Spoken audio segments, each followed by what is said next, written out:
அண்ணா விண்ணா டேய் நீ போடா டேய். அண்ணா வேலை கணேஷ் பாருண்ணா. டேய் உனக்காக செந்தில் எவ்வளவு பண்ணிருப்பாரு, இப்படி துரோகம் பண்ணிட்டியாடா. துரோகம் இல்லடா, விசுவாசம். என் விசுவாசம் புள்ள பூச்சி மாதிரி இந்த முதுகுல குத்துற நீ. நோ செந்தில் என்ன முதுகுல குத்திட்டு துரோகம் இல்ல விசுவாசம்ன்றானா. நாளைக்கு என்ன குத்திட்டு விசுவாசம் இல்ல துரோகம் பல்ட்டியஸ்டானா. அதான் நான் உன்கிட்ட கொத்து விட்டேன். நோ இவனை உயிரோட விட்டா நமக்கு சேஃப்டி இல்ல, போட்டுருனா. டேய் ராஜு எச்ச உன்னை உயிரோட விடுறதுக்கு எனக்கே துரோகம் பண்றியாடா. துரோகம் இல்லடா விசுவாசம். யாருக்கு? செந்திலுக்கு தானே? இல்லடா பத்மாக்கு.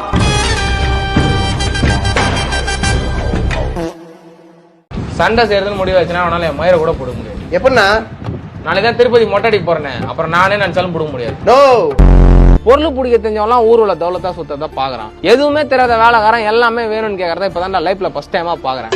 நீ என் கூட எதிர்றா. நோ தப்பாக்குதுண்ணா. டேய் அப்படி இல்லடா அன்பே, இந்த பிளாக்ல இருக்கிறனா என் லேபிள்ல இருக்கிறேன்னு கணக்கு. என் லேபிள்ல இருக்கிறனா ஆப்போனன்ட் கூட உங்களை கை வைக்க போயிடுவான். தைரியமா போ. எப்படின்னா? ஏன்னா எனக்கு ஆப்போனன்ட்டே கிடையாது, நானே ஒரு ஜோக்கர் தான். நல்லா இருக்கிறியாண்ணா? விக்ரமா ஆனா நான் நல்லா இல்ல. நான் அப்பயே சொல்லணும்னு இருந்தம்மா, ஃபங்க்ஷன் ஆச்சுன்னு பார்த்தேன். போய் மூஞ்சி கொட்டாமா, பவுடர் எல்லாம் திட்டு திட்டா ஒட்டுது. சந்திரா உனக்கு அந்த பையனை தெரியுதா? இல்ல தெரியலையே. அப்ப கிட்ட போய் பாரு சந்திரா, தெரியும். ஏய் கிளவி சாவ வச்சிரும் உன்னை, வெறுப்பேத்திரியா? சரி விடு சந்திரா, சும்மா ஜாலிக்குதான். சரி அந்த பையனை தெரியுதா? முன்னாடி சும்மா அவனை தெரிதா இவனை தெரிதான்னு வெயில் அடிக்குது, போய் பொருள் வாங்கி வாடி. இந்த வயசுலயே அவனை தெரிதா இவனை தெரிதான்னு நம்ம வயசுல எத்தனை பேரை பார்த்திருக்கீங்க? சந்திரா அவன் நம்ம மணிமேகலா புள்ள, இப்பயாவது அவனை தெரியுதா? ஏண்டி என் புருஷன் செத்ததுக்கு அப்புறம் நாம நடுரோட்ல நின்னுறோம், அது தெரியுதா உனக்கு? சரி விடு சந்திரா, காலை வரும். இந்த வெயில்ல இப்படியே நின்னு பேசியிருந்தா மூலம் தாண்டி வரும். சந்திரா அடிக்கிற வெயிலுக்கு ஒரு ராயல் பலூடா வாங்கி கூட.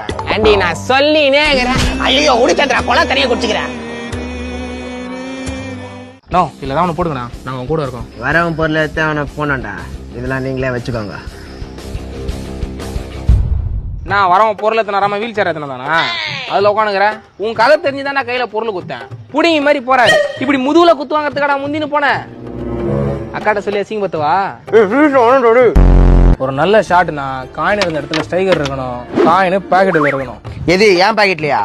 அண்ணனுக்கு லைட்டா மிஸ் ஆயிடுச்சு, ஆனா அப்படிதான் இருக்கணும். யோ கால்ல இருந்து ஒரு காயின் கூட போடாம மைனஸ் தான் போட்டுனுக்குற. உன்னை நம்பி எப்படியா நாங்க டோர்னமெண்ட் போறது? தம்பி தம்மா தூண்டு காயினை தூக்கி அந்த ஹோட்டல்ல போறது பெரிய விஷயம் இல்ல. அவ்வளவு பெரிய ஸ்டைகரை கணக்கா தூக்கி உள்ள போட்டான் பாரு, அதான் பெரிய விஷயம். இந்த மாதிரி தானே ஏதாவது வளர்னுக்கிறான் இவன். அன்னைக்கு ரெட்டை போட்டு ஃபாலோ பண்ணணும்னு கூட தெரியாம காயின் எடுத்து பாக்கெட் வச்சீங்கன்னா இதுதான் அவனை பத்மா ஐடியா சொல்றேன். தம்பி பத்மா இதெல்லாம் சொல்லாதீங்க பாப்பா, அண்ணனை வேலைக்கு போக சொல்லி அடிச்சு துரத்துவாப்பா. தவுளோண்டு இருந்துட்டு யாருக்கிட்ட பேசிட்டு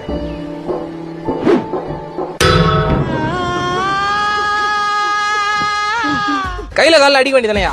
உன் யார் மாடு மாதிரி போய் முட்டை சொன்னது? தேவையில்லாம கம்பியிலாம் வச்சு அசிங்கமா போயிடுச்சு. சந்திரா வேற யாராவது கலாய்க்க போறாங்க, அப்பா வீட்டுக்கு போயிடுச்சு. ஏய் தம்பி என்னடா அதுக்குள்ள வந்துட்டா? ஸ்கூல் முடிஞ்சிச்சா? ஆமாண்ணா, டங்குன்னு ஏதோ மணி சத்தம் கேட்டுச்சு, அதான் ஸ்கூல் முடிஞ்சிச்சு எல்லாரும் வந்துட்டோம். அவ்வளவு தூரமா கேட்டுக்குது. நீங்க நான் அதை தேய்ச்சி நிக்கிறீங்க. டேய் போடா. அன்பே அம்மா பத்மாலாம் வீட்டுல இருக்கிறாங்களா? என்ன மாட்டேனா? கலா பெரிய பொண்ணாயிட்டா, பத்திரிக்கை வைக்கணும்டா. தவுளோண்டு இருந்துச்சு. அதெல்லாம் கேட்கல அன்பே, வழக்கம் போல பிரியாணி கட்டணும் போறது மட்டும் கவர் எத்தனாராம மொய் கவரை சேர்த்து எத்தனுவா. சரிண்ணா, செந்தில் அண்ணனும் வருவார்லண்ணா? ஆமா அன்பே, ஃபங்க்ஷனா 4 பேர் வரதானே செய்வாங்க.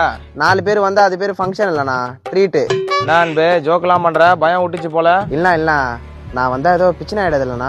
இது ஏன் வீட்டு ஃபங்க்ஷனு, வரவன் யாரும் விரத்தோட வர மாட்டான். நோ நீ அண்ணனை வெட்டும் போதே வேடிக்கை தான் பார்த்திருந்த, என்ன வெட்டும் போது மட்டும் வேலைக்கு விட்டு காப்பாத்துவா போற, கை கட்டி நீ வேடிக்கை தான் பார்க்க போற. அன்பே தப்பா பேசாத. அண்ணா குத்துனதுக்கு அப்புறம் சந்திரா கிட்ட போய் ஃபர்ஸ்ட் செய்தி சொன்னது யாரு? நான் தான். அந்த மாதிரி உன்னை குத்துனதுக்கு அப்புறம் பத்மா கிட்ட போய் டான்னு செய்தி சொல்ல போறேன். நோ ஊடா போய் செய்தி சொல்றீங்கன்னா தபால்காரனா தம்பினா? சரி விடுப்பா, அப்புறம் சொல்ல மறந்துட்டேன். ஃபங்க்ஷன் முடிஞ்சதுக்கு அப்புறம் கிளம்பிடாத, பத்மா அனுப்பி விட்டு மாடிக்கு வந்துரு, லைட்டா போடலாம்னா. நோ தப்பாகுதுண்ணா. டேய் அப்படி இல்லடா, எல்லாரும் ஒண்ணா உட்காந்து சரக்கு போடலான்னு கூப்பிட்டேன்டா. அப்படின்னா எங்களை போட்டுறானா அவன்? வளர்த்துடி பவுரோட்டி ஆளான கேடி போய் அவனை பார்த்து நான் பயப்படணுமா? நான் என்ன பண்ணேன்னு என்னடா கோவத்தை காட்டுறீங்க? உன் மேல இல்லம்மா, உன் மேல எனக்கு கோவம் வருமா? கேவலம் அந்த 5 நிமிஷத்துக்கோசரம் எப்படி மாறுற பாத்தியா? ஏய் சந்திரா. சந்திரா இன்னும் கொஞ்ச நேரம் தான் இருக்கு. எதுக்கு? நீ தேங்காய் துரி முடிக்கிறதுக்கா? இல்ல சந்திரா, ராஜன் சாவுக்கு பழி வாங்கறதுக்கு. பாரு எல்லாம் முன்னாடியே தெரிஞ்ச மாதிரி பேசாதான் உனக்கு எத்தனை வாட்டி சொல்லிக்கிறேன். சந்திரா உண்மையிலேயே எனக்கு எதிர்காலத்தை கணிக்கிற சக்தி இருக்கு சந்திரா. அப்புறம் எதுக்கு ராஜன் சாவறதுக்கு முன்னாடி கண்டுபிடிச்சு சொல்ல? இரு சந்திரா, குல்ஃபி வந்திருக்கேன்னு நினைக்கிறேன், போய் வாங்கி வந்துடுறேன். ஏய் உக்காரி, மணி சத்தமே கேட்கல, கதை குடுத்துட்டு ஓடுறியா? சந்திரா நீ என் சக்தியை அவமதிக்கிற. உனக்கு ஒரு டாப் சீக்ரெட் சொல்றேன்.